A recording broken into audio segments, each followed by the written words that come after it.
Rolling. What's up, y'all? If you're not watching this live and you're watching this re-recorded, just go ahead and actually, no, you don't have to skip forward a minute. We figured it out. We got everything out good to go right now. Welcome to the Joyage Kingdom. We have a special guest today. We have Katie, or Brooklyn.NFTs. You may know her from TikTok and Instagram and Twitter and all the different places. She's killing it in the NFT space, onboarding so many fucking people. She's got her own collections out. We're going to talk about it. She blew up on TikTok. She's blowing up. She's speaking at NFT NYC. We're going to bring her on. We got a lot of shit to talk about. So, Katie, welcome. Fuck yeah. Welcome. Hi. I know I was waving. I didn't know if people could see me. Yeah, I saw. There's some people who aren't watching this on Restream. Obviously, no one is except you and me. There's a tiny little screen. Oh shit. There's a tiny little screen in the bottom corner. I saw you waving, and I was like, oh, I should probably tell her that I can't see her yet. Hi guys, it's me. What's up? Yeah. Jock's in the house, GC's in the house. What's up, y'all? Yeah, so me and Katie know each other. I didn't know her name was Katie for the first few weeks that I knew her, but we met on. I think we met through TikTok. It's probably the first place we met. Was it through Sydney? Place. I can't even remember. It was. I think I saw Sydney and Will post about you, and then I think I slid into your DMs and said hi. Hell yeah, I'm empowered. Yeah. Diggins us. What's up? What's up? Yeah, so we're going to talk about women NFTs. You've been onboarding a shit ton of people, men and women. You've onboarded a ton of people to Solana's blockchain through your collection. You've taught people how to make collections. You've taught people the basics of NFTs. You've taught people literally everything. If you didn't know how to get into NFTs and you found her page, you're fucking in luck. I wish I had someone who was doing that. When I got into NFTs, there wasn't a single motherfucker making anything about YouTube or anything about NFTs on YouTube or TikTok or anywhere. So you've done a lot of shit. What was your first video? Because I know you went viral for a couple different videos, right? Yeah, I did. It was a first of my couple kind of tutorial videos. I had the one little rockstar trend, and then after that a bunch of my tutorials went viral. But yeah, it's been a wild ride. I started my very first TikTok was on December 2nd. And I had kind of been lurking for a little bit. I saw Sydney, I saw Sam, Crypto Glitch Bunny, and I saw you. And I was lurking for maybe 2-ish weeks. And then I kind of thought, you know what? I might as well just start, and I might as well just start documenting everything. So then that's how I got on TikTok of let's just document the journey. And I didn't, you have X amount of experience on YouTube and NFTs. And I had none of that. I had just been lurking for the few weeks. So I just came onto the platform just super authentically of we're doing it live. We're doing it live. We're here to learn together. Yeah, but you had a ridiculous amount of confidence coming in. You and Dom and Sydney struck me from that in that aspect of the confidence factor. I watched one video and I was like, damn, yeah, this will work. This is gonna work. This account, she's gonna make this work somehow. I don't know how she's gonna do it because she's new, but she's gonna figure out a way. So where did that come from? Was that just where's that inner self confidence come from when you're beginning in this space? Yeah, so I've always kind of, and I mean in TikTok in particular, because I was on TikTok before anything else, and it was only TikTok for a few weeks. But I think with TikTok in particular and being in front of a camera, I've just always been a ham in front of the camera of growing up as a little kid. I was always jumping into pictures, or if my family kind of had family videos going, I kind of wanted to be the star of the show. And social media is also something that's been a very fun outlet for me. I know social media stresses a lot of people out, or there's imposter syndrome, or there's FOMO on social media, but I have just always naturally viewed it as a very fun outlet. So I think it was just another outlet where I could be creative and I could kind of be a ham and connect with all these different people. Hell yeah. Well, also, I just realized my mic has been all the way over here for the past 4 minutes. So my audio has sounded like trash. I forgot to do an audio check. I usually do an audio check right before to make sure my audio sounds good and it's not cutting in and out. And I looked to the left to grab my ring and I was like, oh, you're fucking kidding me. I've probably done 3 recordings now where I had my mic to the side and I did the entire thing and I was just like, I hate myself. Oh no. Yeah, because when you came back, I was like, you sound way better. Way more crisp. It makes a huge difference. We have a question from Diggins here. He says, TikTok less over here. Do you part Do you post anywhere on YouTube Shorts? I don't see any NFT stuff in the Shorts currently. Another space to tackle potentially? Yeah, I think so. So I'm not currently on YouTube. And Kate, I know you in particular have told me, and I actually have an engineer friend at YouTube where it's like all the content money is on YouTube. Like the content creator fund on TikTok, horrible, It's horrendous. painful. Oh my God. So I've been in the creator fund since I hit 25K, and that was in December. $30.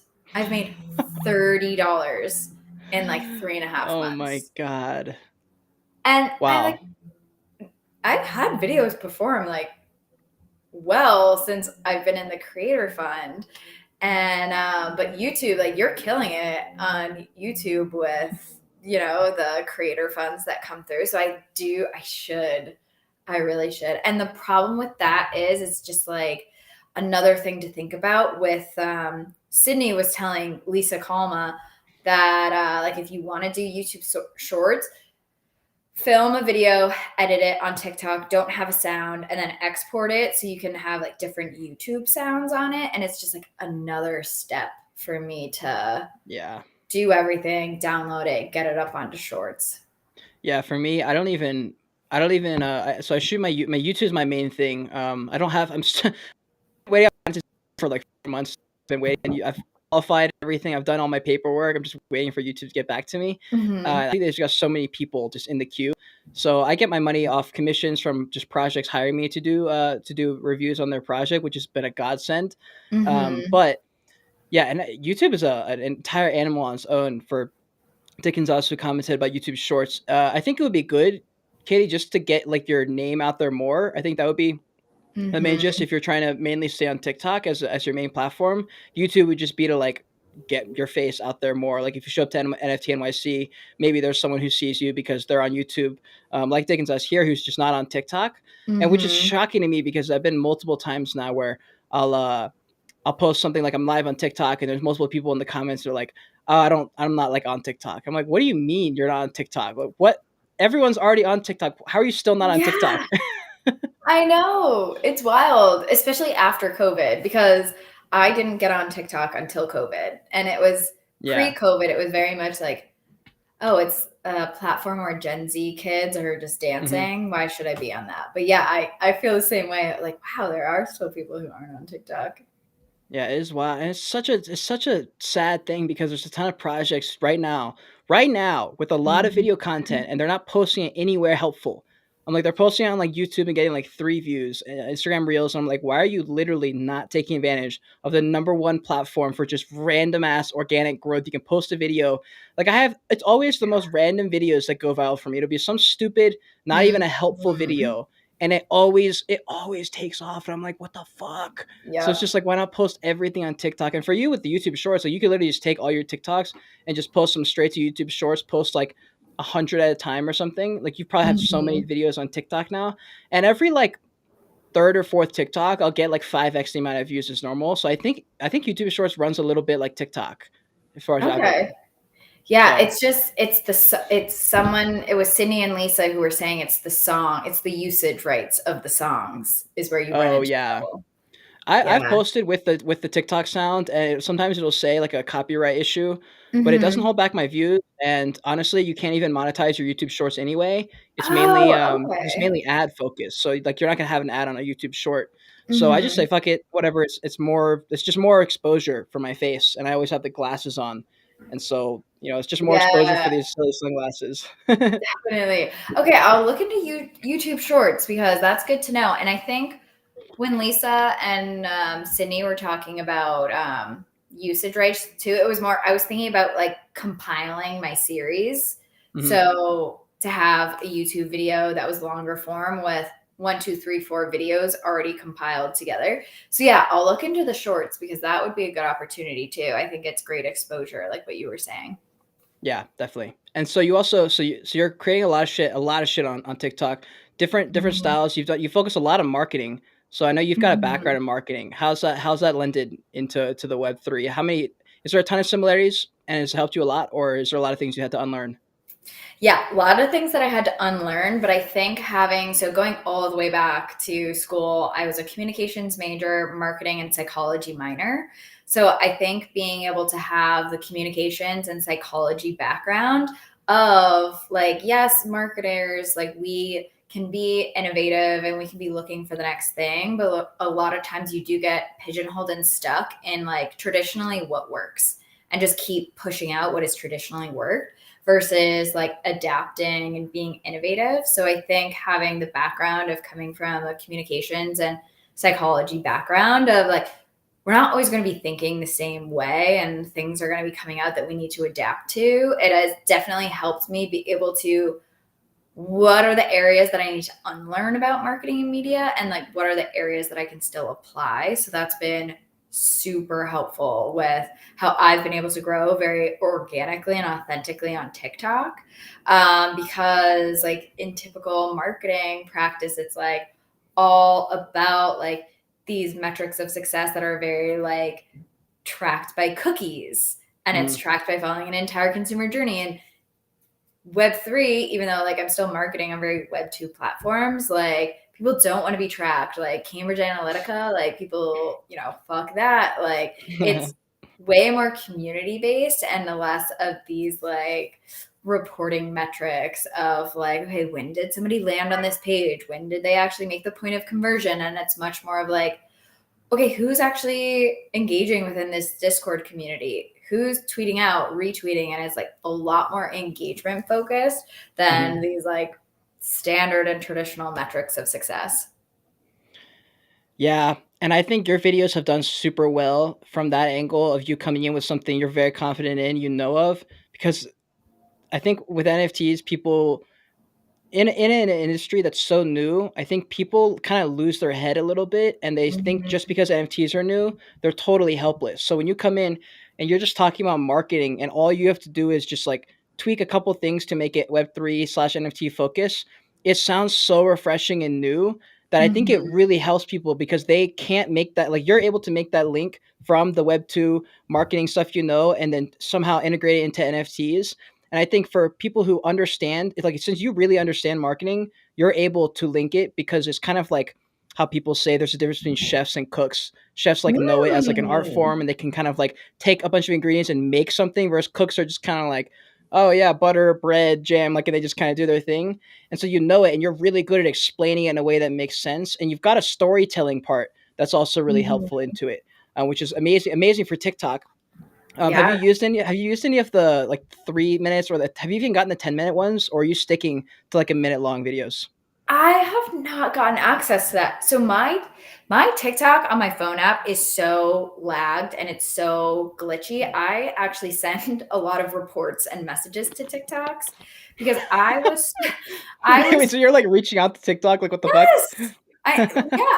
So after I reached 25K followers, I was supposed to be able to get, I'm sure you've seen it, when people can pin playlists to the top of. Yeah, I want that shit. Yes, so it's after you've reached 25K, or it's Oh, supposed to be after damn. you reach 25K. So that should have been back in December for me, where Yeah. I should have been able to Wow. start My playlists, God. right? And because like, I mean, I'm someone who I post a lot of TikToks, so a lot of they get buried. So like, I was gonna say, and your pin videos aren't there anymore, or at least on the oh, they're computer. not? I Oh, don't the know. computer. Yeah, the computer, It's on they're the not computer. pinned. Okay, Yeah, okay. I think it's just the phone and like an iPad app version. You'll see them pinned. Oh, okay. Yeah, it's Hmm. so annoying. I've got so many good videos, but I can only pin 3. So I'm sitting there, I'm like trying to choose which one's most important. But then like the ones that are Yeah. like went viral are like good to post because it makes you a little bit more credible. It's also Hmm. interesting because a lot of channels. Like I had this dude rag on me, and he's got like 130,000 followers, and I was like, man, like it kind of sucks that like someone with a lot of followers is gonna rag on me. And then I looked at his page, and he went viral off 2 videos that had nothing to do with crypto or NFTs, but he has them pinned, and so like 20 million views on one of them. And then at like his bio is like crypto investor. I'm like, oh, this guy's leveraging a bunch of followers he got from like something else. That's kind of cheating in a way, but it's funny because I was able to like track it back. I was like, this motherfucker. But yeah, man, Yeah. TikTok's cool though. TikTok's a totally animal than YouTube. I'm very used to YouTube. I've been studying YouTube forever. Like I understand how the YouTube game works. TikTok for me, it's like a lottery. I just upload everything and anything to TikTok, and I don't even think about it. I used to like sit there and go, "Come on, please go viral, please go viral." And then I was like, "Fuck it, it's not even. I don't even care anymore. It's just fine. Right? I'll just funnel everyone to my YouTube channel." But TikTok's fun. It's got Mhm. a real communal aspect that I thought was a little bit similar to Soulsea in the sense of like art collections and artists. Yeah. And I've been talking to a few friends about the nature of TikTok and kind of what we were saying before. Like, yeah, it's fun to go viral, but the community aspect of it. And it's like TikTok is the only social media platform where we're talking to thousands of new strangers a day. Like when we Mhm. post a TikTok video, it's not when it gets pushed on the For You page, and this is also like media background too, like yes, it wants to funnel it to people who are familiar with you and seeing like, okay, do the people who know you and actively want to follow you, do they like this content? Are they going to like it and push it out? And it keeps getting pushed. But as your video keeps getting pushed, it's not really hitting your followers necessarily, and it's pushing it out to Yeah. strangers. So every time you post a video, you have to think about it in a way of like, okay, maybe 50 of my followers are going to be the test audience. They're going to see it. They're going to be the ones who, you know, say yes or no, do they like this or not? But then afterwards, it's pushing it out to strangers. And like Instagram, that algorithm, like Instagram, it's all to your followers. Same thing with Yeah. Facebook. Like you only interact with Facebook things that are your followers. And TikTok is this platform. And even sometimes, like for me, especially too, when I first started creating my NFT TikTok, I was like, I didn't tell any of my friends. I think I maybe had told 2 friends. And then especially with coworkers, I didn't tell them. And it was almost like, okay, I really want all these strangers to find my TikTok, but Yeah. I don't want anyone that I know to find my TikTok. So it's a really funny social media platform because we're being social with strangers. And like you and I would have never met if it wasn't for TikTok.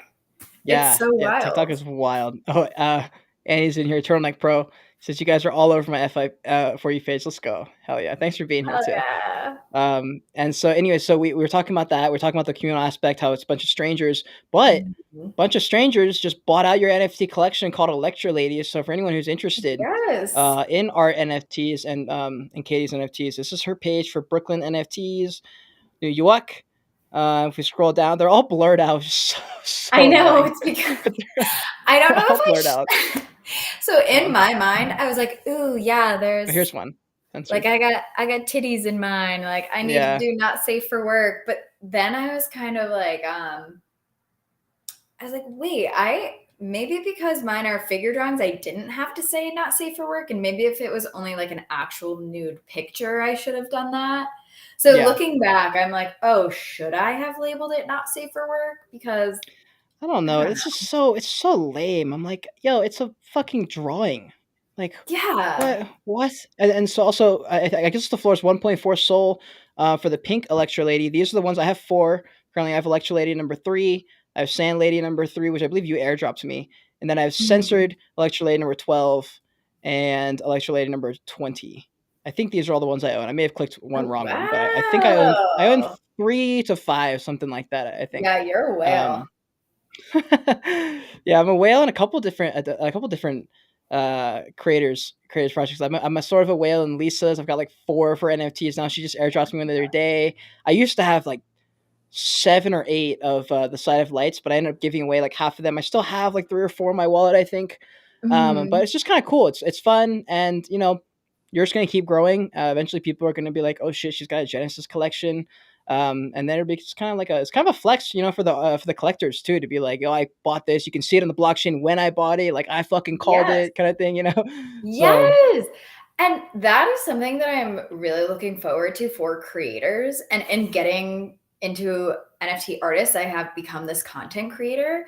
And it's exactly what you said. Like, I got in early on this. And like yeah, I mean, I could take a screenshot of our TikTok DMs of, back, it was probably like early December when I had maybe 100 followers. And I think you literally said to me, you're like, yeah, I see something in you.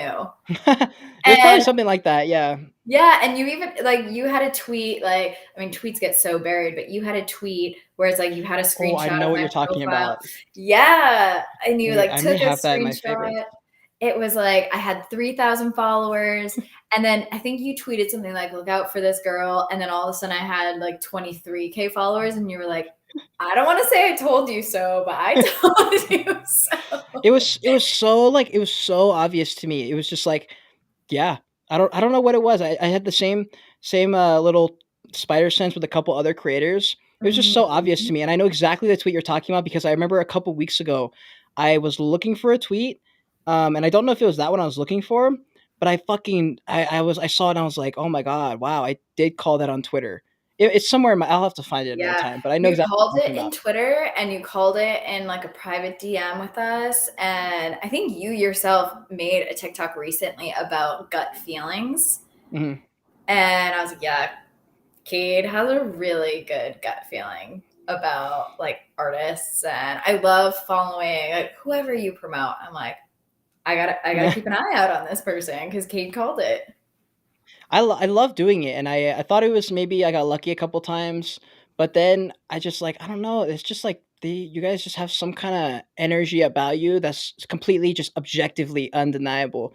And I kind of have my friend Devin, who I lived with for a while. He's got another spider sense, but his is 10 times better than mine. And I think Mhm. living with him like rubbed off on me, yeah, in the slightest way. Now he's in the NFTs too, so we help each other out.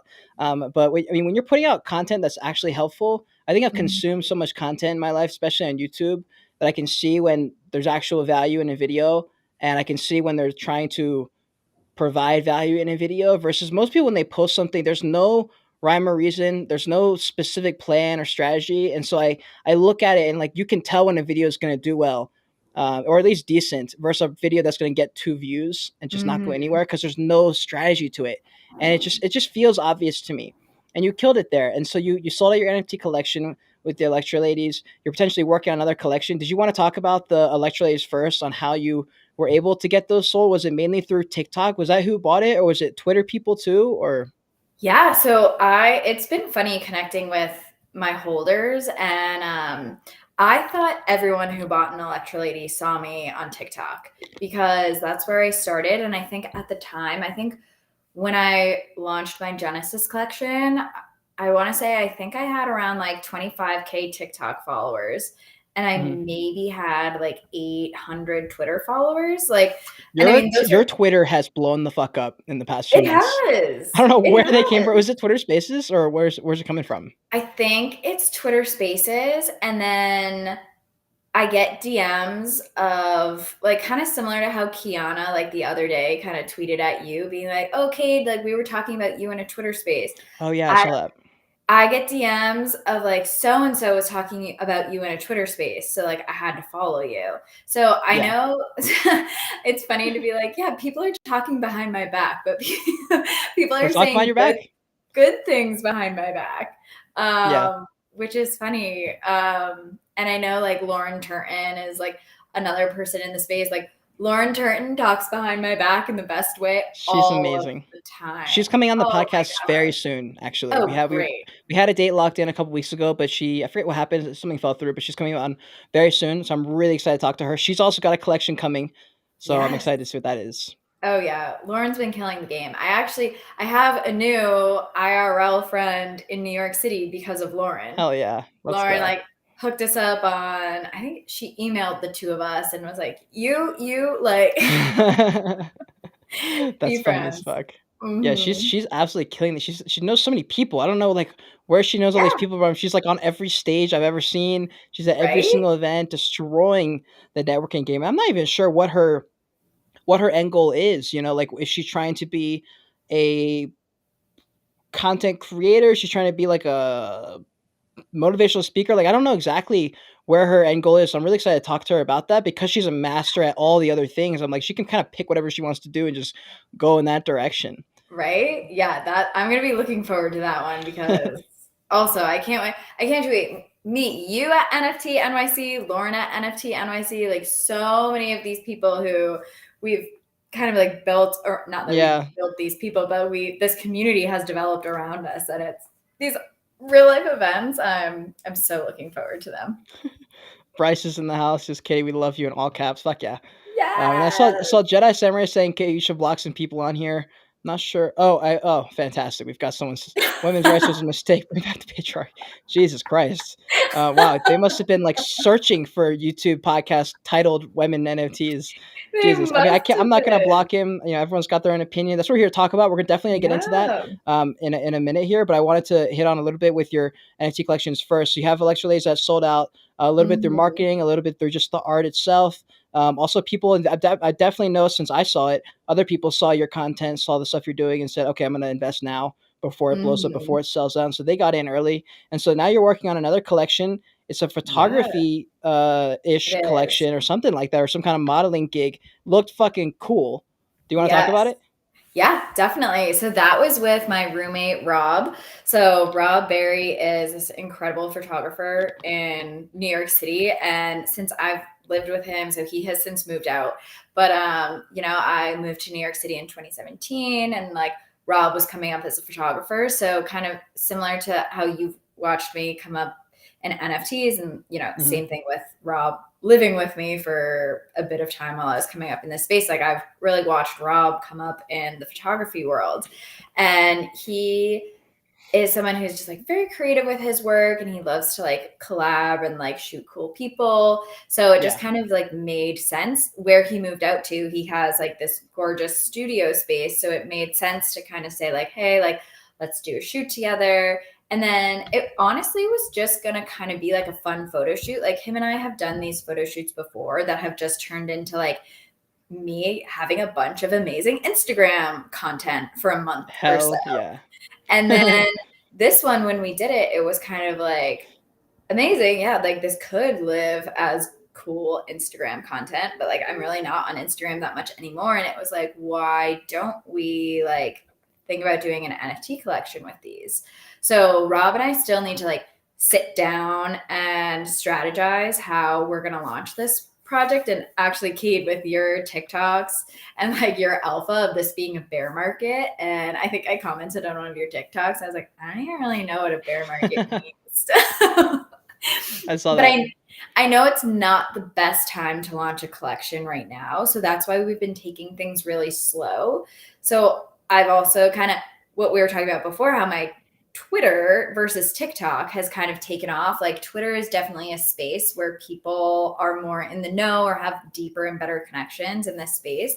So Rob and I would love to do like a real life activation where maybe it's somewhere in New York City where it's a gallery type of thing, which I know there are some options. And I've been putting feelers out to a few people of we kind of do like a gallery launch where maybe people can come see photos from the collection that we print out, but I don't think they'll be available just yet, but kind of like hype it up through a real life activation. Yeah. From there, release it. And I think we want to do auction based and we definitely want to split the royalties because that's, the whole thing about NFTs where it's like you can give credit where credit's due in terms of like as the model featured in the photos, like I get royalties as the photographer for like doing the work and he edited the photos, like he gets royalties too.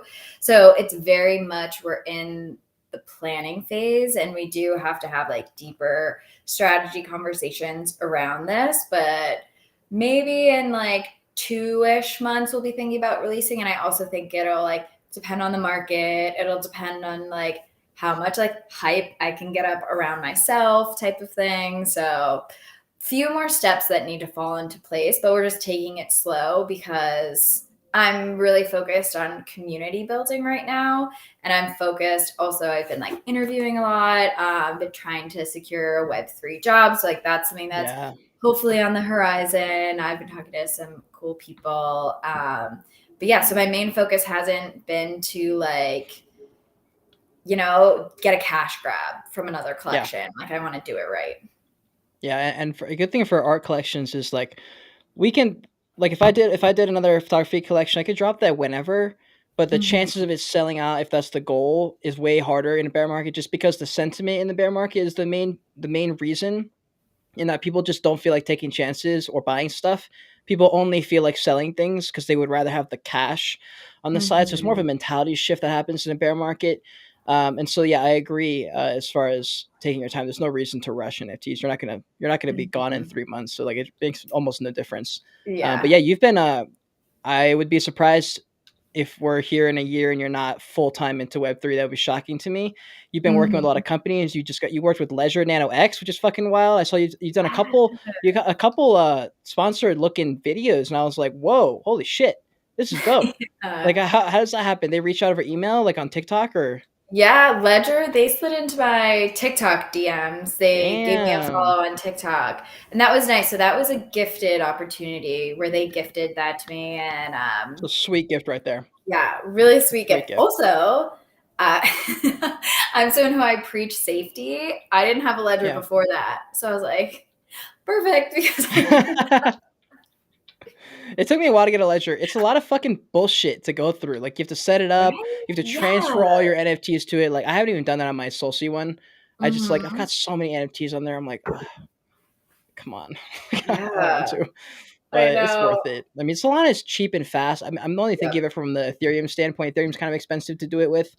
But Ledger is a smart idea for anyone listening. But you had a great little sponsored-ish video. It didn't feel like an ad or you were selling anything to me. It felt very organic, just like all your other content. It just happened to have Mhm. a really helpful product in there, and you got like a Yeah. little note that they sent in there. I thought that was fucking awesome. Yeah. Yeah, that was really really cool. It was really cool. And there's been opportunity, like I don't want to use my platform to just like sell things. I want to be really Yeah, authentic. I'm not in a position like I have my full-time 9 to 5 job at the ad agency that I work for. And I'm not someone who's hurting for money that I need to take on, all these promotions, all these sponsorships of like people like slide into my DMs or send me an email like, oh, we have this upcoming project. We'd love for you to promote it as an right. influencer and we'll pay you. And especially with TikTok, I think it would be different on YouTube. Like what you do is different. Like I don't want to like push out something in 30 seconds where I can't really, like talk about the research of it, talk about the Yeah, founders, talk about also it's a lot of time commitment to research a project. Because if I yeah, take on a collection to push to my followers, like I have to put in X amount of hours of researching to make sure it's not a rug pull because people trust me in the space, people listen to me. Like as much as we could say, do your own research, there are going to be the people who just say, Katie told me to do it. Cade told me to do it. So I'm going to do it. And then it's kind of on us. yeah, So it's like, okay, great. A collection comes and says, like, we'll pay you $600 for one TikTok post. It's like, okay, that post maybe took me 20 minutes to make, but how many hours of research do I would yeah, want to put in for my community? So it's like, yeah. No, I it's feel you. it's tough. Yeah. Yeah, I feel you. That's in the beginning of my NFT stuff when I was making YouTube videos. I was trying to figure out that balance too because I was like, man, there's too many people just selling people on projects they don't even believe in for a Mhm. sponsored video. And I was like, and I get the sponsored video. You have to make money somehow if you're a YouTuber or a Yeah. content creator. And I was sitting there and I was like trying to figure out ways I could make money and not do that. And that's when the Brutally Honest Reviews was born. And I was just reviewing projects. And then I had out of the blue a random new project reached out and they're like, "Hey, we want you to promote our project on your channel." And I was like, "Hey, are you okay with it not being a promotion? I'm not going to talk good about your project. I'm just going to review it like I've done with all the other projects. There's no selling of this project on my channel. I'm not going to do that." Mhm. And they said, "Oh yeah, we don't want that." And that was the first time that the light bulb clicked. I was like, "Holy shit! I'm about to be able to make money and not even have to tell people to buy it." I was like, "This is litty." And That's so awesome. that was like the best thing ever for me from a YouTube standpoint. And I encourage anyone who's on the creator for TikTok or YouTube as a creator to figure out ways you can make yourself monetizable. If you can't make yourself monetizable in the moment, at least lay out the groundwork. Like for example, Mhm. right now I have a podcast show every Wednesday with Tom, and him and I come on. We're good friends in the YouTube space. We both make similar content, and every Wednesday we just pop on and have like a little podcast, talk about the week, what happened, what's going on. Because I'm laying out the groundwork for a podcast show. And I'm like, one day we'll be able to do Mhm. it in person. But the goal is like a project or a company is going to reach out and say, hey, we see you're doing a weekly episode. It's an hour and a half long. Like if Prime Energy reaches out. Now we have a 1.5 hour. I just leave the Prime Energy right here. They've got a 1.5 hour Mhm. plug right there every single week. And as my channel grows, that makes sense. And so like you have to think about things in that sense. And so for creators who are like, how do I go from making fun content? There's a lot of people on TikTok with hundreds of thousands of followers who are making $6 a year, on the content. Yeah. And so it's really hard to make yourself monetizable. But you're doing a good job. You're making. I mean, you're building the community, which is so huge, and that's the most important thing by far. Because you're playing the long game. You know that you'll be here. NFTs will be here in 10 years. There's no reason to rush anything. And you're already here as an OG. You started in 2021, beginning of 2022. For a lot of people are getting in. You're still early. It's like in relative mainstream, and so it's okay to lay out that groundwork, and you're building a fucking huge community of women, huge community of artists, huge community of people by empowering them, which is what I also noticed in your content, which I do. Also, I try and empower my people as much as I can, and you're killing it in that game. So that's kind of like, I know someone had mentioned we wanted to get into that topic, and I definitely Yeah. want to, because women NFTs is a huge topic, and there's a lot of dudes who think it's annoying, and I thought it was kind of the same with like when the Black Lives Matter movement was happening. A lot of people who have Mhm. never dealt with anything remotely close to that are like, why are they making all this noise? And it's like, you can't, like, Yeah. I don't know, you know what I mean? So it's just, you can't really be that empathetic until you've really at least done your best to put yourself in their shoes. But women do not make up a big portion of people in the NFT space. It's not the majority by far. Mm-mm. So didn't know if you want to talk about how it's been building that community, especially on TikTok. Yeah, absolutely. So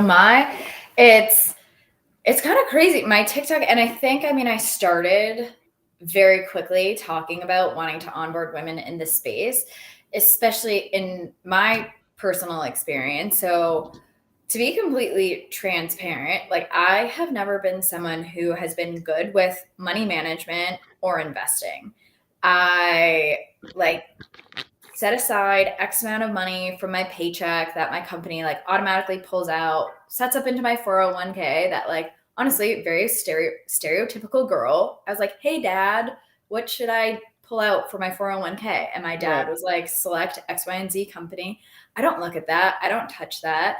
Like it's half my guy friends in New York are these like finance bros of like hedge funds, private equity, like whatever like other finance bullshit. And they are the like very stereotypical like finance bros. And they're still Wow. my friends. And like I still go out with them and we like have conversations. And then the other 50% of my guy friends are the very stereotypical, like cool, creative, Yeah. hipster, like that's, like Rob making photography or like Yeah. some bullshit. And I definitely like resonate more with like the hipster stereotype guys. And then like when my finance bro guys, like they've been talking about crypto and investing in crypto for years. Not so much NFTs, but I would always, if I was going out to dinner with that group of friends, like the conversation, I would let it go over my head of I'm Yeah. not good with money management. I'm not good in investing. This is a new layer of something I already don't understand. So why am I going to lean into this conversation? And you know what? I didn't even give myself a chance to participate in the conversation. And it was very much that is happening at one side of the table. I can talk about something else on the other side of the table. And then, NFTs started to come into the conversation. And it did pique my interest in terms of like the art side of things, where I'm an artistic person, I can appreciate art. But then that, false report of Ethereum using as much energy as a small country with one transaction, which I try to live a very sustainable lifestyle. So then that was another kind of roadblock in my head of, oh, NFTs could be a way for me to get into this, but if it's going to destroy the planet, ethically, I can't get into that. Yeah. And then that's kind of where Solana came in. And when I saw Sydney and I saw Sam on SoulSea and they started talking about Solana, and I did my homework about how Solana is this very energy efficient platform, and I was able to get educated on the difference between proof of stake and proof of work. It was a way for me to get onboarded into the space as a woman who didn't have great money management skills, great investing skills, who didn't get into Bitcoin in 2017. And there were all these roadblocks where this was a different point of entry that I was able to get in. And I was like, okay, if I had 4 things that were in my way that was like, nope, I just can't understand it because of X. And then I can't understand it because of that. But then I found a different way in. I was like, all right, I could open up this very same door that I found to more women who also thought they couldn't get into this. Yeah, no, and that's a good way to. That's probably the way that most people get in. They find other ways, other things that they know of that they're a little bit more comfortable with, and they're able to kind of go through like a back door almost, and then they slowly Mhm. ease in. TikTok and a lot of social media apps are always listening, so they'll throw an ad at you every now and Yeah. then. You'll see a video pop up, you're like, oh, that Bitcoin thing, or that NFT thing. You'll see it. So that with NFTs for me too. I kept seeing Bored Apes. I kept seeing what's his name, Journey Crypto say there's Bored Apes, and I just remember like hearing.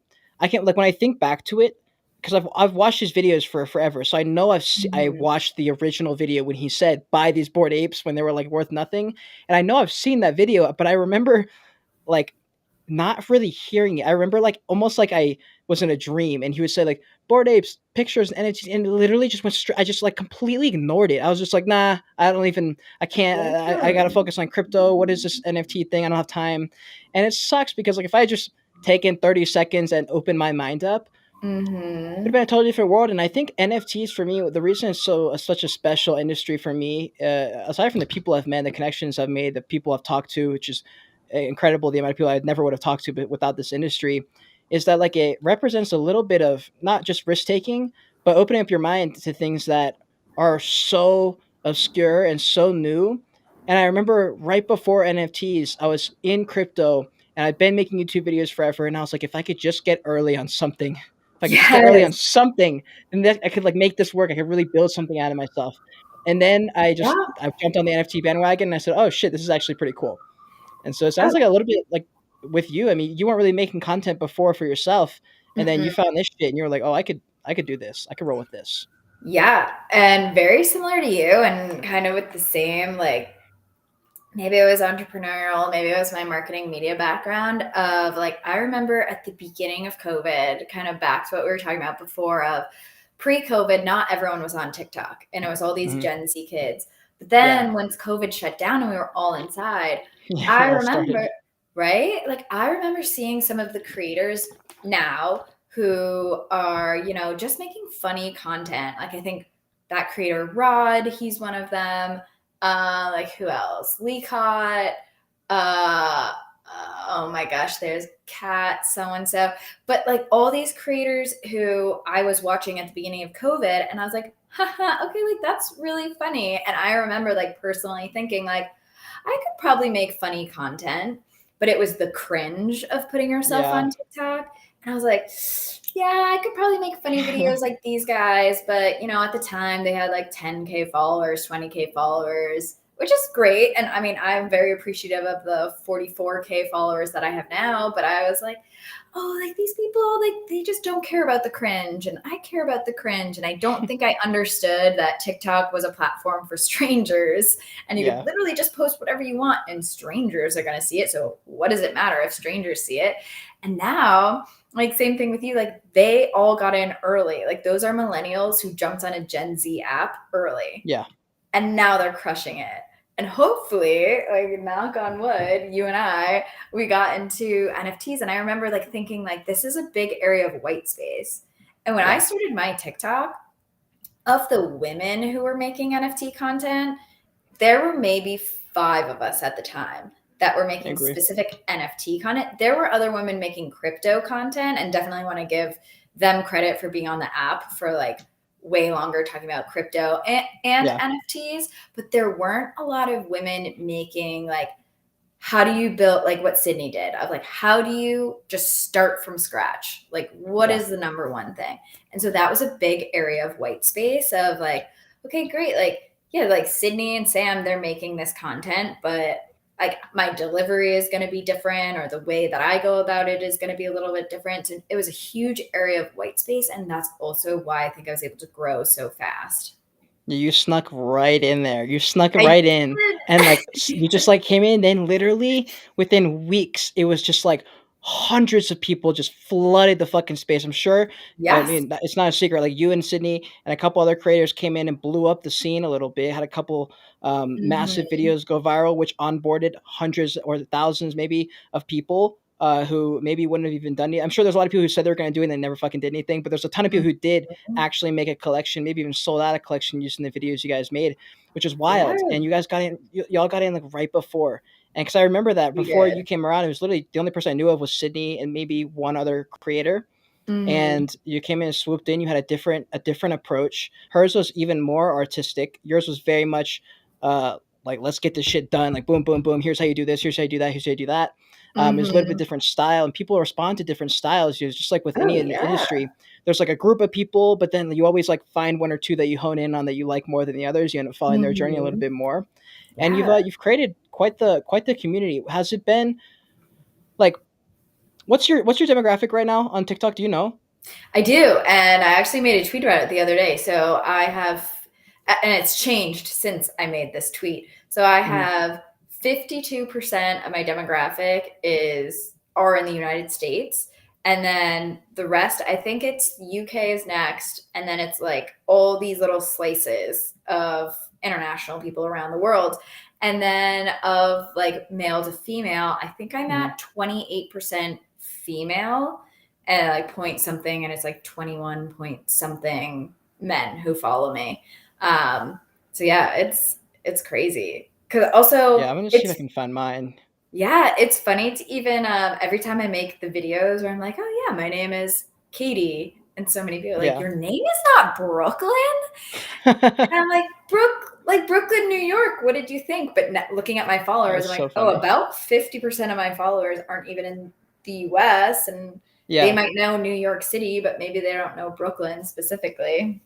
Wait, what did you say? What percentage was female? It said. I think it's, let's say it's 78%, I think, is female. 78% female? Yeah. Wow. Okay, so mine's better than I thought. I think mine was really, really, really low. I'm up to 23.5% women. I'm I'm actually kind of surprised. That's actually way more than I thought. I thought it was gonna be like 10%. Because on YouTube it's like literally 3% maybe if I'm lucky. Shit. There's also just way more dudes on YouTube for some reason. It's what I've seen from some of the statistics. There's a ton of dudes on the channel. Plus, I have a bro-y vibe that I give off on a lot of the NFT content specifically that I make. I also make a lot of videos that aren't as bro-y, but those don't get as many views typically. So it's just less people in general. But man, my TikTok, let's go. Almost 25%. Yeah. Oh my god. No, that's great. About that. No, you're great. So what are your most common questions you're getting from the females specifically in the space on your videos and stuff like that? I mean, the most common question is how. Like whenever I post a video, it's like, wait, how? Like I've answered this. How did you make these NFTs? How did you sell? And yeah, literally, I'm always like, go back to my very first making an NFT from scratch.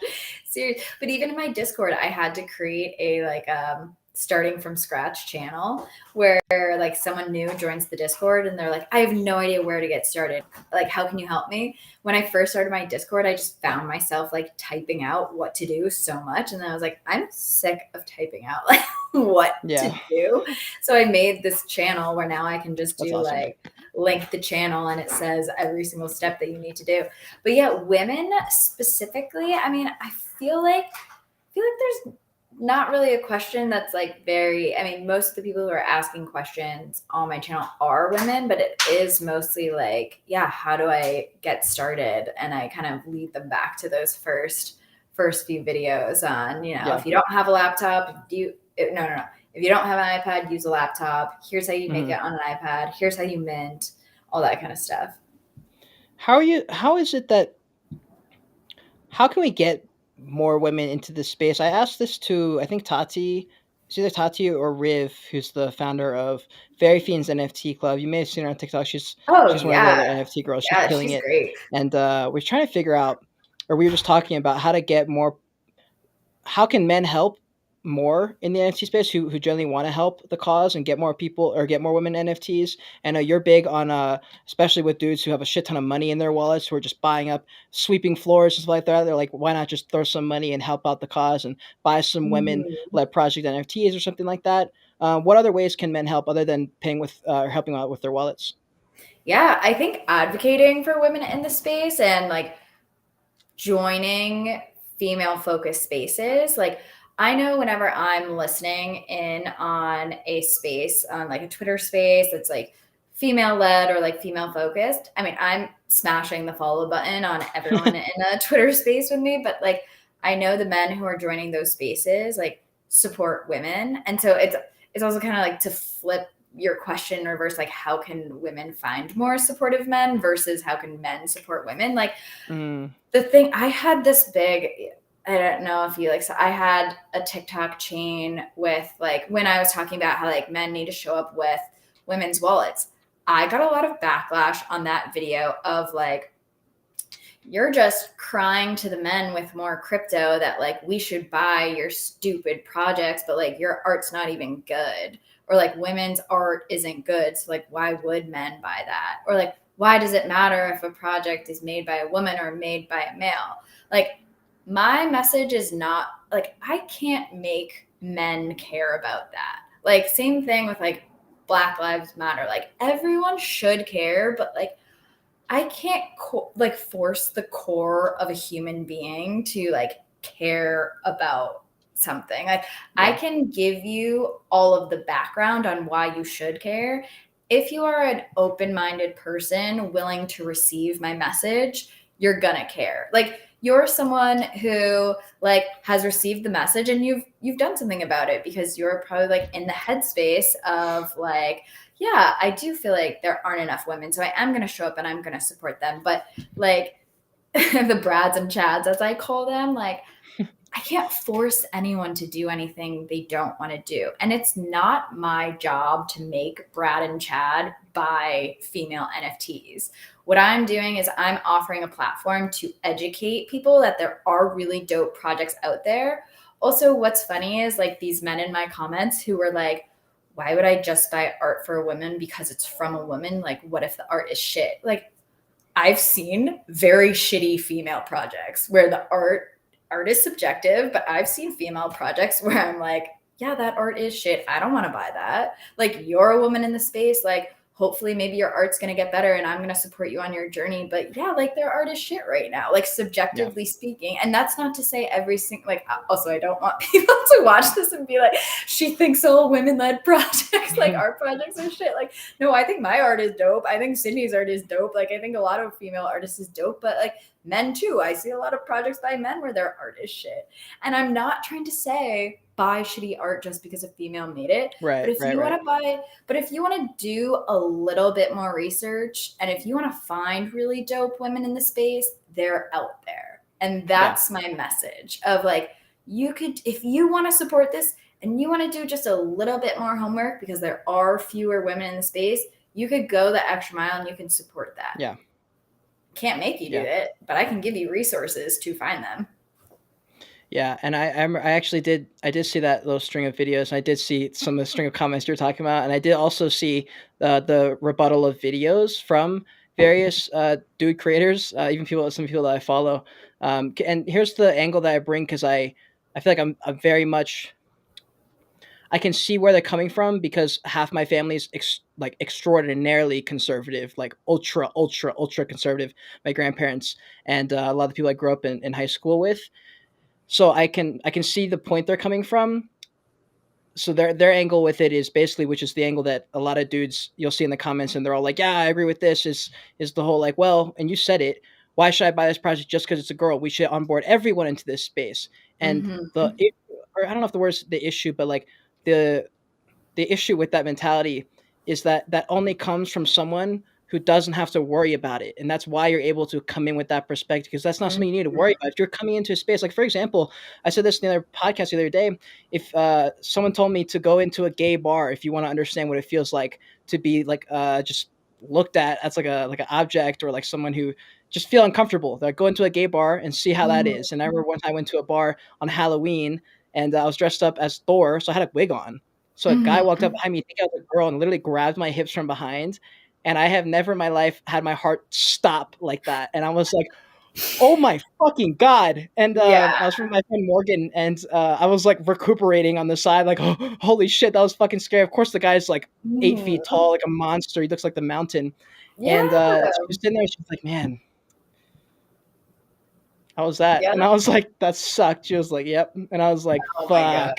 But yeah, like we don't have to worry about shit like that. And it's the same shit with when Black Lives Matter was happening. And I had a conversation with my friend Asha, who's black, and he was telling me, he was like explaining it for the people who are asking in the comments. They're like, well, like all lives matter. He's like, I get that. He goes, but you're not black. Like you don't understand what it's like to always be that. And another way, another good analogy, just because I'm on a roll with analogies, is if you go into a Twitter space and you're a dude and you're not used to going to girl-led Twitter spaces or mainly females in the Twitter space, it feels uncomfortable. And I can say that as a guy who's very comfortable around girls. I grew up with a ton of girls in my school. Everyone there was hot. I just grew up around that, so I'm comfortable. And it's still a little bit uncomfortable. So I can totally see why they'd rather just say, oh, no, just any Twitter space is good, but it's like, of course, they're only going to join the ones with like 99% dudes.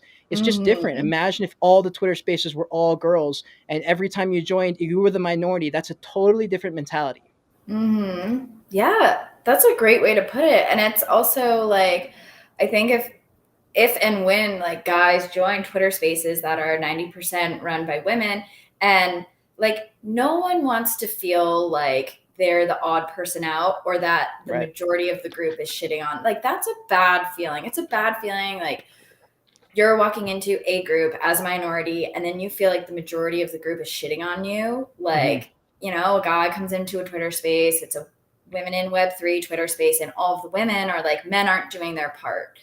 And then it's also like the not me mentality. Yeah. But it's also like, I think, you know, I mean, there are extremes of either way, but it's like feminism is about equality. Like feminism is not to say that like, I mean, I love to say it too, like women run the world, like whatever, like women can do anything, blah, blah, blah. But like, it's really about equality. And it's not like women are trying to run the men out. It's like we need the supporters too. And it's like, it's more about equality. And I mean, I think like women can get like, and I myself, like if we're all in a space together, like we can get like really fired up of like, this isn't fair. Like this is just not fair. And I can totally see how like a guy could come into that space and be like, well, they're just shitting on all men. And it's we're venting and like we're fighting for this, and it's a fight for equality. But yeah, it's like I can see both sides. But and with the guy, it's just mainly the insecurity of the guy when they're thinking that it's a fight against men, like you just said. It's just not. It's just it's a different mentality. It's different things that people are fighting for. And if you're in the Twitter space and you feel threatened, that probably is a sign that you should probably go into more of those Twitter spaces so you can just understand something. Like, I don't know if you know Matthew McConaughey, the actor. Famous. He wrote a book called Green Lights, and I just finished it. And one sentence in the book or one paragraph in the book like shattered my reality a little bit. And he was basically like in the Amazon with these two peeps. He was hanging out there at like a dinner or something, and there's like live music, and this is like middle of the forest Amazon type shit. And he's in there, and his two friends are just arguing about something like sort of important, but like it's just a conversation.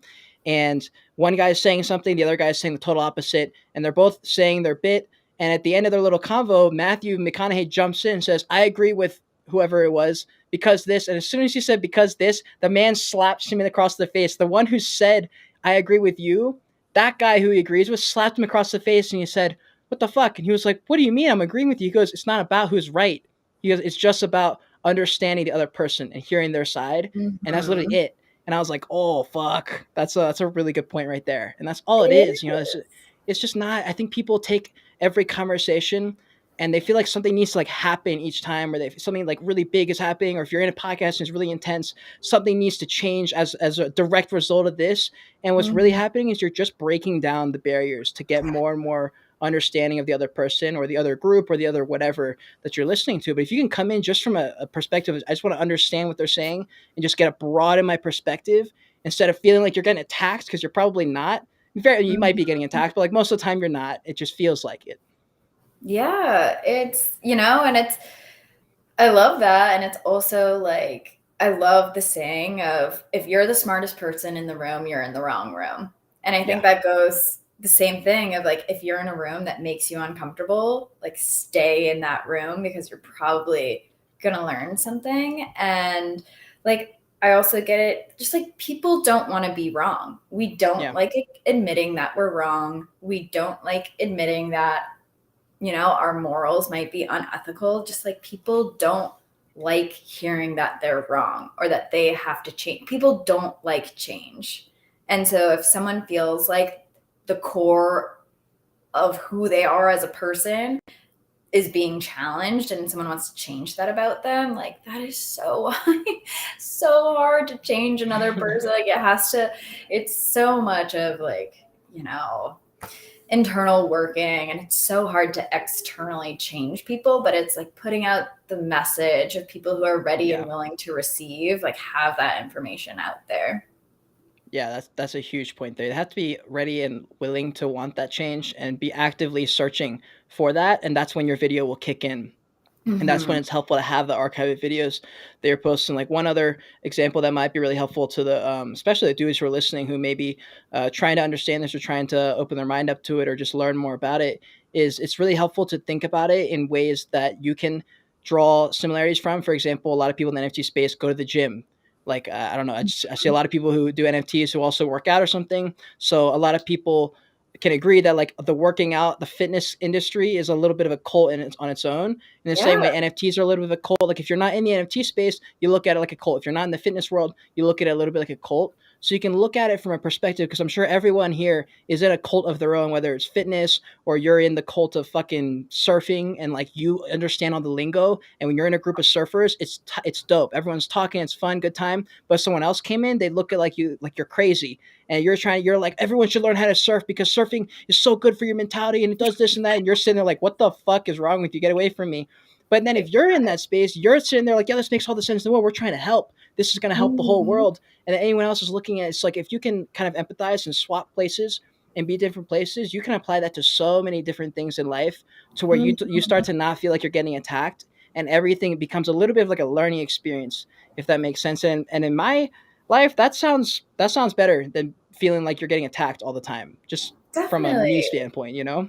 Yeah, absolutely. I was listening to a podcast the other day, and I think it was the Unchained podcast, where they were having a conversation of, you know, broader of how do we get the general public to care or, you know, want to participate and want to purchase NFTs. And it was very much like, okay, well, what are real world applications of why we consume the things that we do?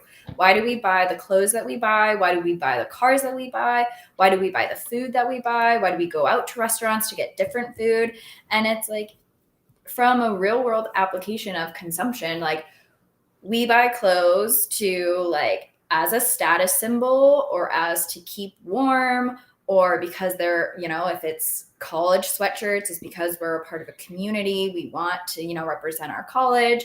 Same thing with cars of like, do we need to buy like something that's just like 4 wheels and a running board to get from point A to point B because we need to get to that place to work and fulfill our job? Or are we buying a Tesla or a Ferrari because, again, it's a status symbol and it's getting us into a community? Same thing with like concert tickets of like you're buying like a super exclusive concert ticket to go to this concert that, you know, people are reselling on the secondary market of like, well, if you didn't go to this concert, the FOMO is going to be real. Like there's a lot of like real world applications of just like, why does an individual consume what they consume? And it's like, you and I don't know what kind of music you're into. Like I am not like a huge rap fan, but you could be buying concerts that are like super expensive concert tickets to like go see your favorite rapper. And I'm like, that's great for Cade. Like Cade's going to have an amazing time at that rap show because he loves this artist. But like, I'm going to go buy this like cheap $20 ticket to see like my favorite indie band at a bar because that's the experience that I like and that I'm going to enjoy. And like very similar to someone could buy a Bored Ape and want to be in the Bored Ape yacht club and unlock all the utilities and that sense of community, or they want to buy my NFT and be like in my little like indie community. It's very much like exactly why and what we consume in the real world is going to be why and what we consume in Web3. Yeah, that's a great way to put it. I think, and just how we were saying a second ago, all we're doing is trying to break down those walls for other people to just get it. Because we're sitting here, we're like, it makes all the sense of the world. Why isn't the whole world jumping in on this? It makes so much fucking sense. And like people don't realize how far deep. Like we're still. If you're in the cult of NFTs, you're a little bit late, I feel like. But if you're not in the world of NFTs for as mainstream, you're very early. I think if you're starting to make content now, you're late, but you're definitely not too late. You know, every single year, there's people coming in and blowing up. Like there's always someone who blows up. So it's like there's never a point where you're too late. So it's kind of like we're always just building and building and building to. I mean, I don't know if there's an eventual end goal. Like I don't know if there's a day where all NFT people are like, "Yeah, we fucking did it!" Like I don't know what that looks like. But I mean, that's where we're stopping at. And everyone's got like their own thing they're working on. Like Elon Musk is trying to get us to fucking Mars and apparently make Dogecoin a thing. And that's his edit version tweets. of saving the Would world. love to just like edit a tweet. Yeah, exactly. Yeah, edit a tweet out. So he's got his own way of saving the world, and people have their opinions about him. They're like, he should use his money to save world hunger, and he's like, look, that's great. I'm trying to get us onto another planet. That's my version of saving the world. Someone else will come along, and their mission is going to be to end world hunger. Another person is going to be to get more people into NFTs. One person is going to be specifically to get women NFTs. Someone's going to be specifically about getting Latinas into NFTs, and everyone's got their own way of doing that. We're all kind of like cohesively working on this machine, which right now for us is NFTs. We're all trying to like get in our little piece of it and just like fit into the puzzle where we can all be someone in the NFT space. But for you, what's like your end goal for NFTs? Is it to be a TikTok professional? Is it to be working on like a marketing agency NFTs specifically? Do you have a very specific end goal, or are you just kind of trying to grow? I don't, and I also think it's the circumstances of like, so I lost my partner Andrew last September, and the very cliche thing of like, you never know what's going to happen. I've also just, even before I got into NFTs, I've never been someone with a 5 or 10-year plan. I've always been very short term of like, and maybe this is why I'm bad at money management too. Someone told me a quote in my early 20s that was probably the worst quote to tell an early 20s thing. Like your money will always come back to you. And I grew up in a like middle class suburb in Massachusetts, so I never struggled with money. And I think I heard this quote of like, I didn't have a lavish childhood, but I was just kind of like, oh yeah, like, yeah, my money will always come back. I don't know. I was just do it on its own. It'll just come back into your wallet. Yeah, I was just like, okay, yeah, like I'm gonna, maybe go like abroad and like do this trip as like a young 20-year-old, and then like kind of figure out the finances of it later. And I've always just been like a very short-term person. So right now for me, this is a new innovative space. There's an opportunity to grow. What that growth is I don't even really have I want to be X person, but for now I want to keep onboarding people into the space. I have a lot of fun on TikTok, so it would be fun to keep growing on TikTok and like build a larger community. I don't think I, have any thought in my mind of like, this is the date when I want to stop TikTok because I'm going to be like selling it. My NFTs are now worth $100,000, so I don't have to make TikToks anymore, or I'm in a Web3 job paying X, Y, and Z. Like, it's a creative outlet. So very not a great question of where I ultimately see myself, but that's just kind of who I am. I go with the flow. I fly by the seat of my pants, and it is hard to treat every day like your last day. Because of knowing Andrew and like who he was, and he was someone who lived every day. Like he had a great day every day. He was a pilot. He was a skydiver. He was climbing mountains. Like he was coming to New York to see me, and that guy, like every day Andrew had an amazing day, and it's exhausting. Like, let me tell you, because there was a time even before I got into NFTs where I was like putting in the work of like, okay, what if this was my last day? What am I going to do? And it's exhausting. So I don't think you can live every single, and maybe you can, I mean, Andrew did, but I think it's really exhausting living every day like it's your last day. So maybe like live every week like it's your last week. To be realistic about it. But yeah, I think just like having fun and connecting with people, and also like not to get like so deep in woo-woo of, we're talking about like big changes in the industry or like world changes. It's like, I think it's so hard for an individual person to change the world of like, I don't know if I'm going to change the world of NFTs. And like realistically, and I love that NFTs are so like niche and community focused. I love that I can impact like a small community, and you and I can have this relationship. And Lisa just joined, and Let's Bryce fucking has joined. go. Like, what's up, Lisa? Andy's on here, and it's like if I can like touch and make an impact and inspire like you guys and the 45K people who follow me on TikTok, like I love that. And I think it's all about these, like, you can make such an impact on a small community. And maybe there's one individual in particular in that community who you made even like a bigger impact on. So yeah, I agree. I think it's very, very hard to change the world. You pretty much can't. Like, you're probably not going to change the world, you know? So the good thing is, if you, like, whenever I go up and I am in a plane or I'm on the top of a mountain, I look down and I have, like, a bird's eye perspective. I always get this, whoa, like, I get this, like, God perspective where I'm like, whoa, hold on a fucking second. What are we doing here? And you look at every single car and you're like, holy shit, every single one of those cars, every single person on those cars has their own entire thing that I've got going on up here, but it's so different. And they're on like the whole different tree. I'm like out here grinding every day so I can be a YouTuber, and this guy's like trying to get a job over here. This guy's like about to ask out his girlfriend, like this girl to like to the prom or something, and it's the like biggest day of his life. Someone else just got fired, and I'm like, oh my, it's like almost too overwhelming.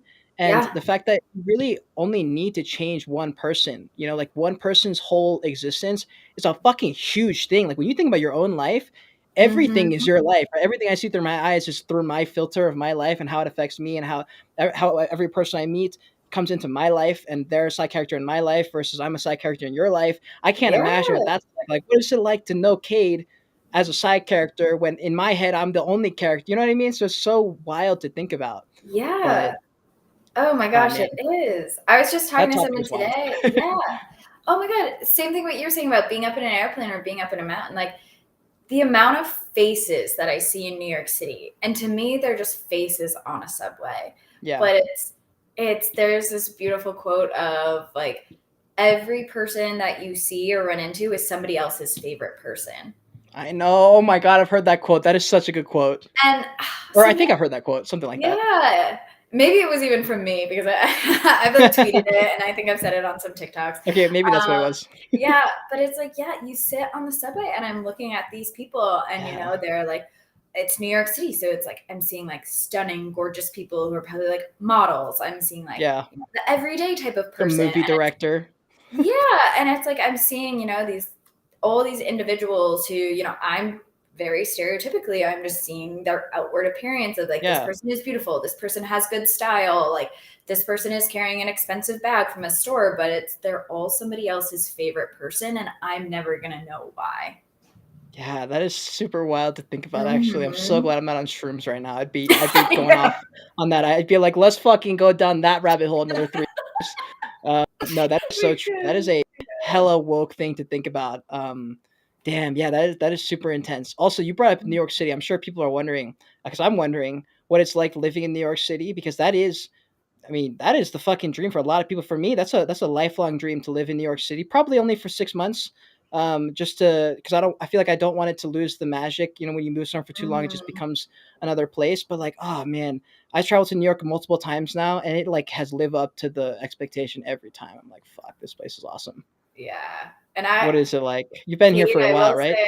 I'll say the magic has not worn off for me in 6 years. 6+ years. 6 years? Oh my God. Okay. I moved here the fall of 2017. And yeah, I've been in Brooklyn. I've been in the same apartment for the whole time span, but so I have a lot of family in New Jersey.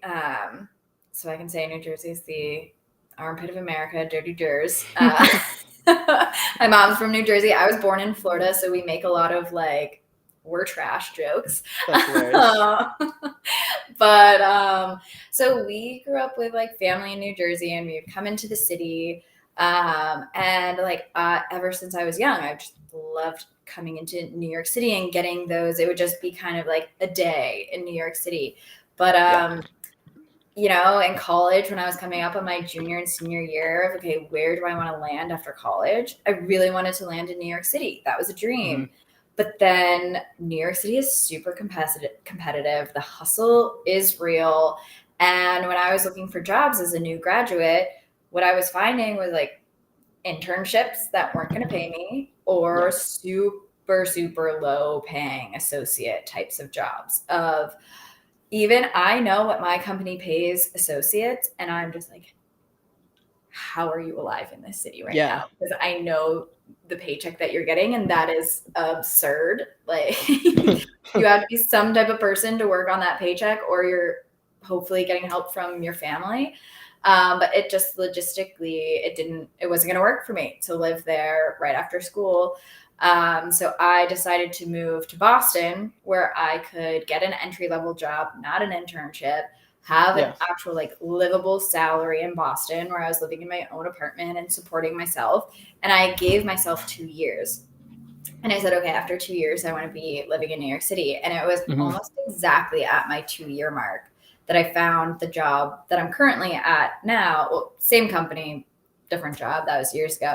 But and that was kind of another like short-term goal. It was like, yeah, in 2 years, I'm going to be in New York City. And then made that happen. And Boston was a city where I outgrew. I will always have love in my heart for Boston, but it's definitely very much like a college graduate town, or if you're starting a young family type of good city. It's a very mellow city. It's a very towny city.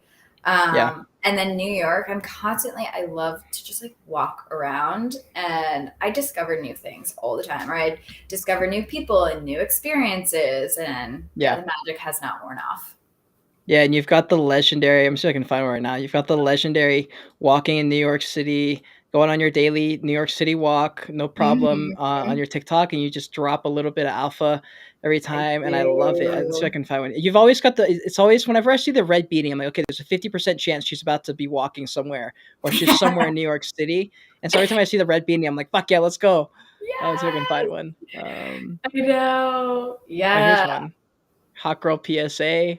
Yeah, it's my hot girl walks. Love it. Yeah, these are iconic. The ones where you're walking around, they're literally iconic. People love them. I love them. You definitely should never stop doing them as long as you're in New York City. How the fuck? Here's a good question. How the fuck can someone in their teens or like mid-20s, young adult people, how can they ever hope to land a job and live in New York City if it's not going to be like, for me, if I did it, it would probably be something where I don't get a job in New York City. It'd be when I have enough money to be able to live without having to work, or maybe I'm working like remote, I'm getting all my money paid remotely and I can live out there and have no problem. But for anyone who's just working like a normal job that's not social media stuff, how the fuck can they get and like live in New York? Is that even possible, or are they gonna have to work somewhere else, kind of like you did, and just like work their way in? I don't think it's impossible, because I do meet those people, and I think it's the dedication to wanting to be here. You have to really want to be here, and the people that I meet who I know are not making crazy big salaries at their 9 to 5. They're also picking up work as bartenders, or they're doing what is it, Rover? Yeah, it's like the dog walking thing. So okay, people who are coming here really young and not able to secure like one livable income stream have multiple income streams. So, gotcha. And I think they're willing to do that, and they're willing to have like put in the extra hours to make more money to live here, is because they want to be here and they're really passionate. So I think you have to have the drive and like willingness. If one salary isn't going to fully support you, you might have to look into, another stream of income. Yeah, I think that's good. And probably having to swallow your ego, maybe get an apartment that's not exactly where you want to be, or the size you want to be, maybe to get like 12 roommates and live in like a small little apartment or something like that. So I mean, there's got to be ways to do it for people who want to do it. It's just, I just know people who want to live in New York want that. They want that New York experience where you've got that big fucking nice apartment, like your whole room is to yourself. You just get to like prance around in the park and just like hang out, and like that's definitely a dream life. But I feel like for me, I've seen that, and I would love to have that. I'm very aware of how fantastical that is, and how well you need to be doing to be able to achieve a dream that's quite like that, like you see in the movies. That's much harder than people think. Just moving out in general outside your parents' home is difficult. That's a very hard thing to do, Yeah. especially when you're 18 or 22 or something like that. It's a difficult jump to make, and I've done it a couple times. I was traveling in my car, and I came back here. I'm here for a little bit until I find somewhere that I want to live in Seattle. But that first jump, when you get out and you finally want to go into find a new apartment, and you got to call your plumber for the first time or figure out how to fucking fix some dumb shit or a light bulb, and you're like, wow, I don't know how to do any of this. Yeah. That's a scary life to be in. And for people who want to just go straight into like the New York dream lifestyle, that's a pretty hard thing to do, and you got to be prepared to work very fucking hard to make something like that happen. Mm-hmm. Yeah. And I will say, like, every time I'm watching like movies or TV shows with people who live in New York and the movie or TV show is based in New York, and when you see those young 20-something-year-olds or even like even people in their early 30s, I see their apartments on TV and it's always like, no way.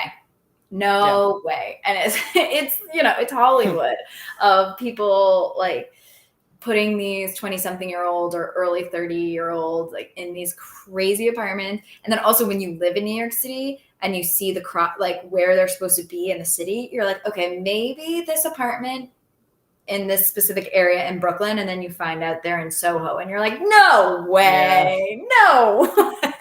So it's all a shit. Like, don't believe the TV show. Like, that's all funny. Made up. That's good to know. Yeah. Oh yeah, no, you don't get that. No. And so you grew up, this will be like one of our wrap-up questions here. I just thought this would be a really interesting question to ask you. You grew up in Mass. I have a soft spot in my heart for Mass because I dated a girl from there who really? Yeah, so I went and like visited Westford and stayed there for a little bit. I loved the vibe of Boston, loved everything about Massachusetts, honestly. And so they've got a special place in my heart. But what were you like in high school and like those teen years, like right at the beginning, like 18 or probably maybe more like 15 to like 19 years old? What kind of mindset were you in? Were you running around doing drugs and like getting into trouble, or were you like straight A's, or what kind of kid were you? No. So I would say I'm like have remained pretty close in my high school experience. So I went to an all-girls high school, but it wasn't like we didn't have uniforms. It was super casual. People actually nickname it Notre Daycare because we were just kind of like hanging out, having a good time. That's cool. But so it was a place, and I think also where like I also advocate for women too. It was definitely a place where it was like, yeah, like we can just be girls and we can be learning, and we have all these female teachers. And there was never like, I remember going to college and I was someone who, I would like raise my hand a lot or like talk in class, or I would kind of like challenge the boys. And I remember my freshman year of some girl being like, why are you raising your hand so much? Like, why are you like challenging the boys' questions? And I was like, why not? We're all in class together. And it was very much like, oh yeah, in high school, boys were just like the chaos, like causing chaos in the classroom or like whatever, like talking over girls. And I didn't have that experience. So I was like, yeah, I'm going to raise my hand and like talk in front of the boys and stuff. But I would say I was definitely like, I mean, you can see it in my TikToks. Like, I'm a weird person. Like, I'm a weirdo. Like, I'm always a weirdo with my friends. So I'm someone who I did, not that I'm getting grades anymore, but like I was always someone in school who I would put in just like minimum effort and like be a B student. And where my brother, like, I don't know if it was our like family dynamics, but then my brother, who's closest in age to me, he could put in minimum effort, and he was a solid A student. So my parents both saw us like doing kind of like the bare minimum, and they were like, Katie, why don't you just put in a little bit more effort to be a straight A student like Brennan? And I was like, because I'm having fun doing like sports and having fun being with my friends, and like, why would I like crank myself out to like, Brennan and I are both doing the same amount of work and I'm getting B's and he's getting A's. Like, I'm going to enjoy, kind of going back to like enjoy life type of thing. So yeah, that's funny. Wow. Yeah. With school for me in middle and high school was brutal. I was fighting to stay on the totem pole. I was in a school where everyone was attractive everybody. My dad worked at the school, so I got free tuition to this private school for the first few years of my life until like ninth grade, I think is when I left. But I'm sitting there like fighting literally just for attention, just for anything. Like I would stoop down to the lowest levels, like giving people homework so they'll talk to me type of like groveling.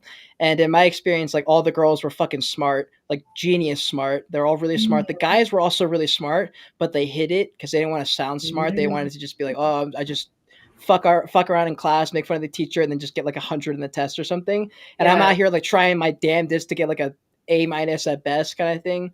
So I remember my middle and high school was brutal. It was a whole lot of trying to remain and stay popular as much as I could, and worrying so much about my self image. It sucks. Like I could go back and just tell myself to like relax. It like doesn't even matter, or something like that. Maybe you have anything that you would go back and tell yourself in high school, or were you just like, nah, you did that all right?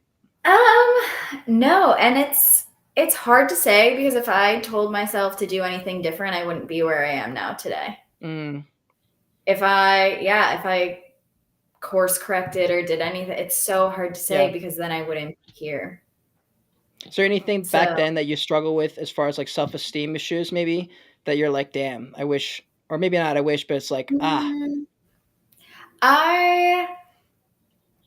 mean, no, and I don't want to be like, not that I'm like I've just been like very comfortable in my own skin, but with saying like I struggled with acne for a while. And it actually wasn't really until I'm 29, and it wasn't really until I turned 28, 27, it started to get better, but it didn't really like go away until I was 28. So my biggest insecurity had always been like acne. And it's like, no one, like your best friends, like your friends don't care about that of, external appearances. So maybe it would be like, you know what, like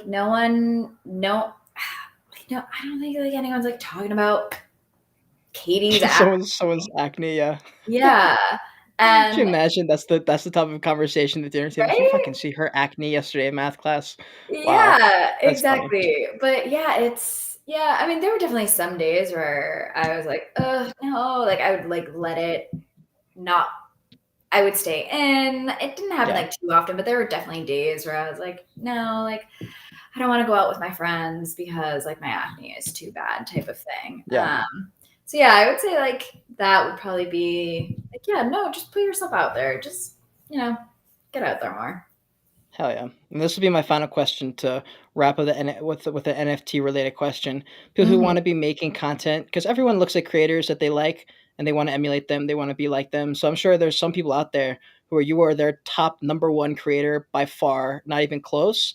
And they want to know how to make content because you're making really consistent content, helpful content too, which is difficult to do. People are usually one or the other. Do you have any advice for people who want to get into this space as far as content creation, but also just in general in Web3? They just don't know how to really, what's that first step? I know you've got 500 videos on it, but I know. And actually this weekend in particular has probably been my lowest posting weekend, and I have some ideas of content that I want to get out there, but I kind of had a crazy Friday night. I like laid low Friday, laid low Saturday. hard. And then today I had plans up until this podcast, and I was like, you know what? I put a lot of content out there, and like I'm at a good growth stage. Like I think this weekend I can, not put as much out there. But I would say, and I mean, I don't know how many people have seen this exact advice, but what I've seen a few times on TikTok is, and how I show up, it's talk to the camera as if you're FaceTiming with your best friend. That's great. That's a great piece of advice. Yeah, because I think people can see when you're nervous, and people can see when you're not being authentic, especially in the age of COVID and working from home. And now we're so communicative on our screen. And if you want your content to perform well, like, listen, I get it. It's nerve-wracking for people, but your content just like isn't going to perform well if people can sniff out that you're nervous or you're not being authentic. And that's not to say like don't be raw on because I'm very raw on TikTok, and like I've cried on TikTok, like I've been upset on TikTok. I still show up authentically, but like practice. If I have people, I open up my app and people will be like, "Oh my God, you have 100 drafts in there," and I'm like, "Yeah, because I'm like practicing too. Yeah. Practice makes perfect." I actually, and I know we're trying to wrap, but I saw this great TikTok the other day, and it was this girl was talking about I forget what university it was in Florida, but there was a university in Florida where it was a photography professor, and he split his class in half, and he told half of the photographers in his class, he said, "You are going to be graded by the quantity of photos that you I give know to me, this. Yeah. yes, at the end of the year. So you should, like, if you take 100 photos, you're going to get an A. If you take 90 photos, you're going to get a B. If you take 70 to 80, you're going to get a C, et cetera, et cetera." He told the other half of the class, "You are going to be graded on one photo, and it has to be the singular best photo that you can create." And then when at the end of the semester, when you're looking at the kids who took, 100 plus photos, and then the kids who just took one, the kids who were told to take 100 plus photos, they were putting themselves out to practice more because they were practicing to get the quantity up. And so they were practicing. And as they were practicing, and maybe they weren't getting the singular, like, best photo, but like they were honing their skills, getting better, experimenting. While the other kids, they weren't actually executing and practicing. They were thinking in their heads too much. And they were, doing more like inactive research behind it. And at the end of the day, like the kids who took more photos had like an end all be all, like one better picture than the other half of the class. And I think the same goes for TikTok content. Just like put it out there, practice. If you don't like it, if you feel like it's off, like me, I have 100 something drafts in my phone. You don't have to post it, but it's the consistency of putting yourself out there that I think people are even just so super nervous to start. And it's like, build up your drafts. Just have a lot of drafts and practice. That's a great piece of advice, I think. And also, posting as much as you can and getting comfortable, and then also watching your favorite creators and figuring out what it is that their tone, their tonality, the way they talk to the camera, the way they hold the camera, all the things, and you can just pick up on those little things. If you watch enough of them, just start to copy their shit. Just literally emulate them as much as you can until you find your own style. That's what I did. I copied Peter McKinnon for like half a year until I figured out my thing. And you see something in your favorite creator that you see in yourself, and then you just kind of build on that. So I think that's a fucking awesome piece of advice for anyone listening. It's just put yourself out there as much as you can. So fuck yeah. I feel like I did that with Sydney too. And I was like, okay, like she does amazing. And then kind of like in doing that, I found my own voice. And then now it's like when I first started, I was like, oh, are my videos going to be too close to Sydney? And now you could probably put like Sydney and I's profiles next to each other, and it's like, oh, they're doing NFT shit, but it's like totally different. Sydney's profile looks like super different than like Kitty's profile. Yeah, it's wild. You guys have totally different everything, but it's the same, but it's totally completely different. You're totally right about that. And there's a lot of creators out there who and I think there's a lot of people who are copying still, and maybe you think they're emulating someone else or trying to be someone else, but we're all just kind of like building on our own little path. Like everyone's in their own lane, doing their own thing. No one's that worried about your content. Like as much as you're making content, this TikTok's got to be perfect. Like no one even knows that they should be thinking that. And so like they're not gonna come up with that thing that you're thinking in your head. They're gonna notice this. They're not noticing that. They don't even know to notice that. You know what I mean? Same with like the acne you were talking about. Like people don't care. They're just there because they like you. If they're watching your stuff, unless it's on the For You page, it's genuinely because they already like you. If they're following you, they already like what you have to say. You're starting from a high place. It's like when they go to do stand up and people are like, no, people want you to do well. If they're showing up to the stand up, they want to be like, they want it to be funny. So they're going to try their best to like be in a good mood and like pick out what's funny and make it funny in their heads so they laugh. So people want to see people win, I think. Not everybody, but yeah. I think on TikTok especially, like I've heard there's a lot more hate on Instagram and TikTok. It seems like there's a bigger emphasis on the audience wanting the content creators to win.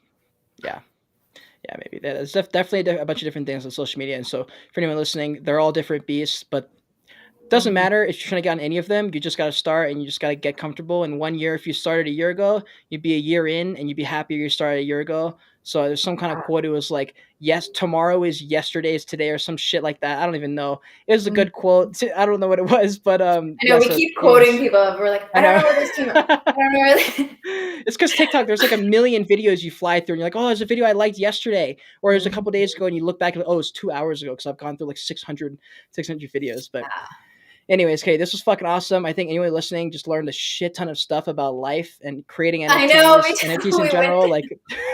We went down a big, like, deep life. Yeah, we did. People learn how to live in New York City and how to be in New York City. People learn a lot of shit. So I hope if you're listening and you're in the chat, if you haven't liked the video, click the like button, subscribe to the channel, follow me on Twitter, follow her on Twitter. I have all her descriptions or all her stuff in the description, her NFTs. I have her TikTok and her Twitter in the description. So make sure you go check her stuff out. It's lit. And fuck yeah, that was awesome. Yeah, thanks for having me, Cade. This was awesome. I'm so glad we finally got to do it. So much fun. NFT NYC is going to be lit. She's also speaking at NFT NYC for anyone who's going to be there. She'll be speaking there. I'm not sure how any of that stuff works. Yeah, so anyways, we're fucking excited. Yeah, Bryce says like and sub. Yeah, and, hell yeah, if you made it to the very end, code word's going to be fucking New York. We'll put that energy out there. I want to live in New York City. We'll put the energy out there. New York. Just Dudar says he grabbed one of your NFTs a few days ago. Oh yeah. Oh, this I did a teeny tiny tweet, but I am working on some I don't want to overpromise and underdeliver, but there could be some utility coming for Electrolady holders. Oh shit. Electrolady holders, be on alert. I'm fucking excited for that. Yeah, all right, y'all. Well, thank you so much for being here. Continue to fucking create, do all the things you're doing. Good luck. Joyage Kingdom is behind you. Till next time, continue on your Joyage. Continue to learn and be grateful you're alive watching this video. Thanks, Dave, for being here. Thank you all for being here. Bye. Wait, shit. Hold on. Where's my graphic? Where's my graphic? I always do this. Oh no. Boom. It's okay because